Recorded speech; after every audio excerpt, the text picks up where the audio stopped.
Hello dear students, it's me Umesh Padil. Welcome back to the English session, that is Maharashtra State Board 8th standard with the lesson 1.2 Dick Whittington and his cat of second part. Okay, this is the next part of our video class. In the previous video class we have seen about the journey of the Dick Whittington as he left the house and he came to the London, and he found there no gold, but instead he met with many unfriendly people around him, and suddenly he collapsed near one of the house in the London, and that was the Mr. Fitzwarren's house. Okay, and in order to fetch his fortune, he was given shelter, food and good living by Mr. Fitzwarren. It was not easy with him that he has to face many difficulties in the house. So which are those difficulties? Let us start our video. Okay, so the first was that the attic where he slept, where he lived, that attic he slept in was overrun by rats and mice. There were lots of rats and mice in that small corner, in that small attic.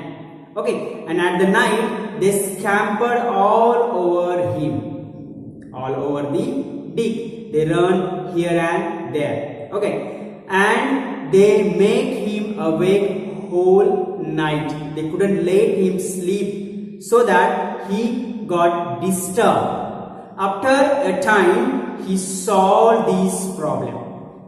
How did he solve? He solved by saving the few pennies he was paid by Mr. Fitzwarren, and he bought himself a cat.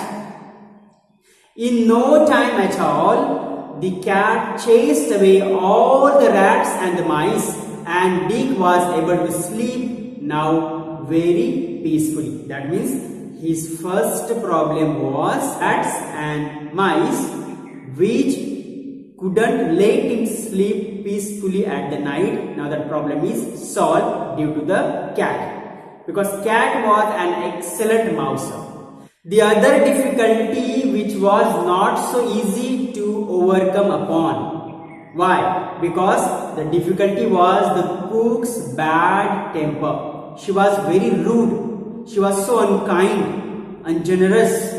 So she shouted all the way behind the Dick, and she screamed all the way, and whatever the Dick would do their work, she would scold the Dick and hit him with a wooden spoon. Even when he was working as hard as he could, but she was not happy with the work of Dick.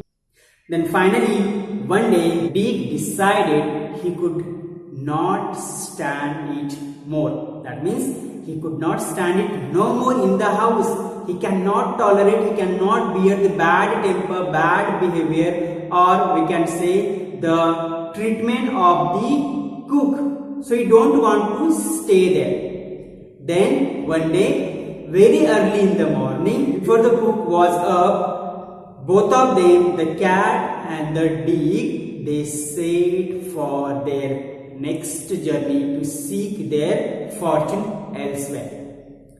And the two of them were moving. They walked as far as Holloway. Then on their way, Dick found so weak, tired, exhausted, so he sat down on a stone to take rest.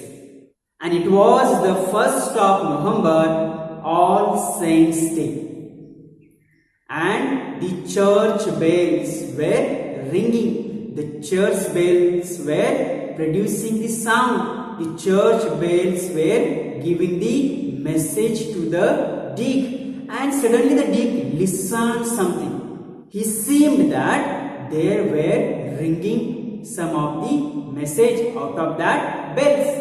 He could listen the message out of that bells, and that message was for him. And what was that message? Turn again, Whittington, thou worthy citizen, Lord Mayor of London. Turn again. The message was for Dick. The message was, you just go back to the place where you came from Mr. Fitzwarren's house, and one day you may be the Lord Mayor of London. Don't be stupid, don't be fool. Go back and stay there. Then he thought, Lord Mayor of London? He thought, then I should like to be a Lord Mayor and ride in a fine coach.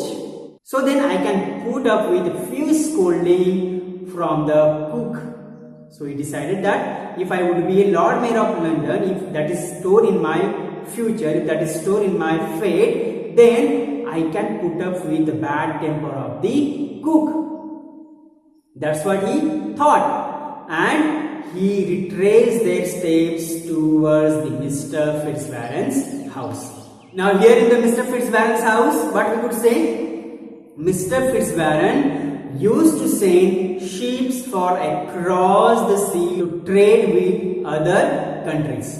He would load a ship with goods for the captain and ship's crew to sail in far away places, and then they would bring back goods that could be sold at their home, at their place. Then next what happened? One day the Mr. Fitzwarren called his household together. All the members of the house, whoever were working there in the family, to all he called there out. Then he said, I am sending a ship to the African coast to trade. He said to all the members, would any of you like to send something of your on it? If anyone of you interested to send something on this voyage, on this journey, you can then share in the profits. If this voyage, if this journey is very successful, if it is fruitful, then the profit will be given to you. Then everyone thought, let us put something. So everyone produced something, but except for Dick, who had nothing to offer. Then with curiosity, Mr. Fitzwarren asked him very kindly, politely, have you nothing of your own, Dick? And Dick replied, only my cat. He said, I have only my cat. Then let your cat go on the ship, said Mr. Fitzwarren. Then suddenly his daughter, Mr. Fitzwarren's daughter Alice, she interfered into the communication, and she said that Dick loves his cat very much, Dad. Let me put something for him. Let me support him. Let me help him. I will put something in his name. But her father denied. Her father refused. Her father said, no, it must be his own and not something belonging to someone else. The thing what we need to produce, the thing what we need to give, it should be belongs to the particular person, not from any other else. So Dick immediately fetched his cat and said goodbye to it very sadly. He sacrificed his cat. He had given up of his cat and he said goodbye. He was not happy to send the cat on the ship. Then, while the journey, the captain of the ship was overjoyed and over delighted. Why? Because for the cat was an excellent mouser, and so he had no trouble with rats and mice on his voyage as before he had. So he was so happy and delighted by looking. The cat was so excellent mouser. It chased away all the rats and mice on the ship, so they can sleep very peacefully. After some months, what happens? The ship arrived at a place on the African coast, Barbary, where the people called the Moors lived. And the captain sent a message to the king to say he had fine goods for sale. and the captain of the ship was invited to the palace to show all the goods and things. While captain was talking with the king and queen, then suddenly some dishes of food were brought in. There was a dining and the food was placed there over the dining, served over the dining. But almost immediately the rats and the mice ran up, scampered over there, and before the captain's eye, they ate all of the food. They ate up all the food. They spoiled all the food. And the captain was astonished, surprised, shocked, and asked if this was what normally happened here. Then very sadly, the king or the queen has to reply, yes, alas, came the reply from both of them.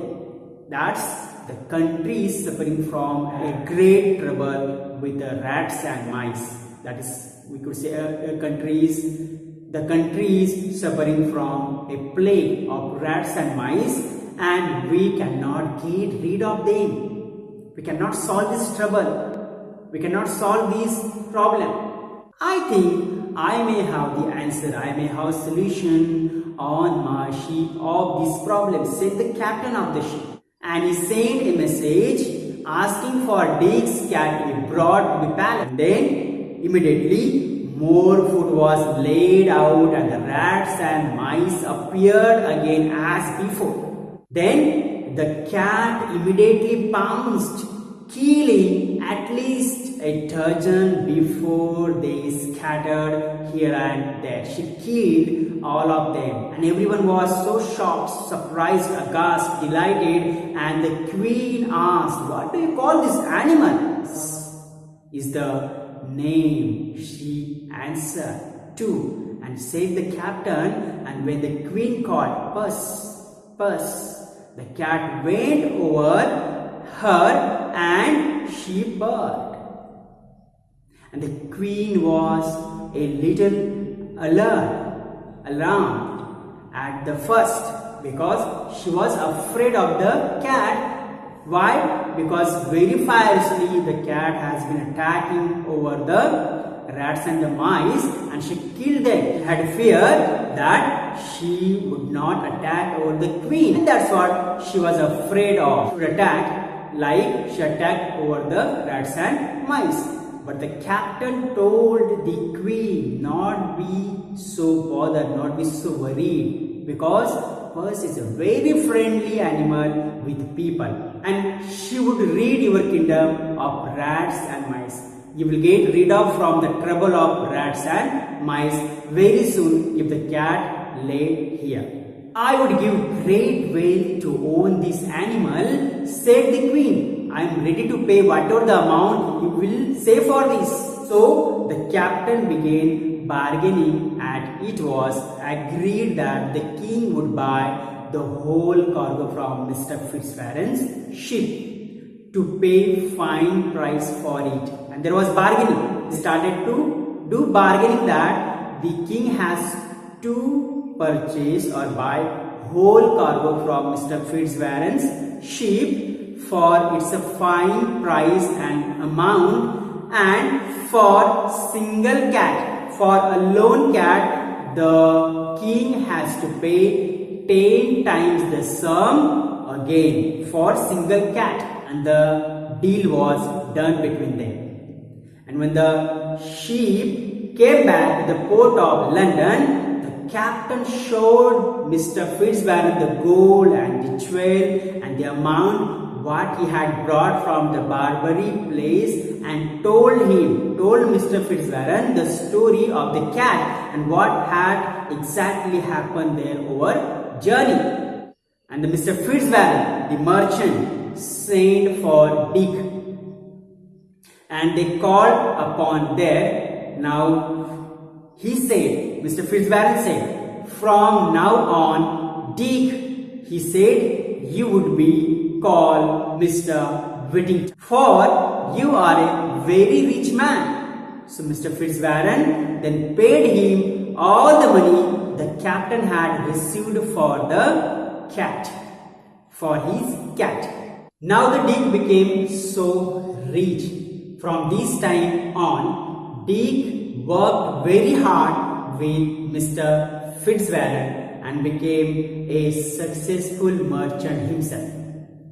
Not only this, but he married with Mr. Fitzwarren's daughter Alice, and 3 times he was elected as a Lord Mayor of London. He was also given a highly honored title, that is the King, that he became the Sir Richard Whittington in London.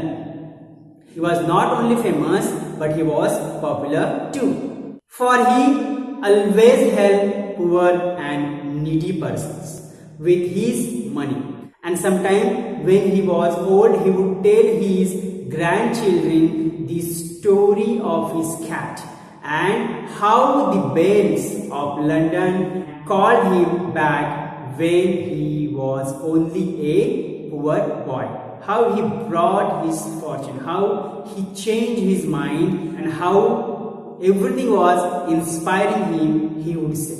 Dear students, hope so you have understood this inspiring story of Dick Whittington and his cat. So keep reading the lesson, and in the next video we'll meet with another lesson. Until then, have a nice day and thank you.